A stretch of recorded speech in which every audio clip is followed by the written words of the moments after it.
Take our lead, let's help you make your mark. Our goal is your satisfaction. Let us show you the way. Using the wrong cookie cutters. Since gingerbread dough is very firm, you're going to need a cookie cutter that can easily push through the dough and leave a clean cut.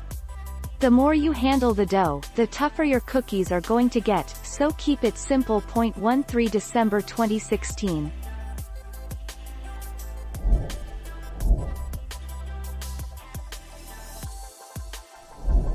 Let's help you make your mark. Some pieces cracked. This usually has more to do with the amount of flour in the dough and how thickly the dough was rolled. If the dough is too soft, you can get cracking. If you roll too thickly, you can get cracking. 27 November 2012.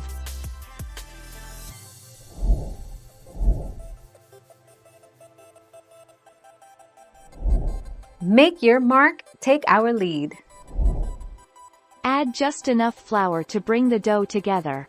Too much flour will make your cookies crumbly and dry. If your dough is too crumbly, mix in 1 tablespoon of milk until the dough is soft and pliable again. 19 December 2019.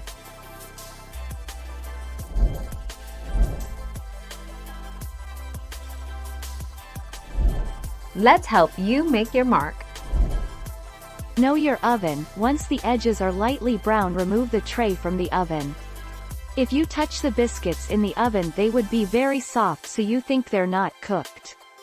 They harden when they are out, so don't remove them from the tray for 5 to 10 minutes, then cool on a wire rack after that. 2 December 2014.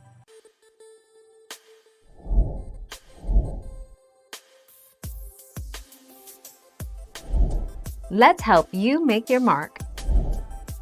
Too much flour will make your cookies crumbly and dry.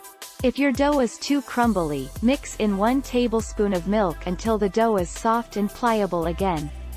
Be sure to chill your dough for at least 3 hours.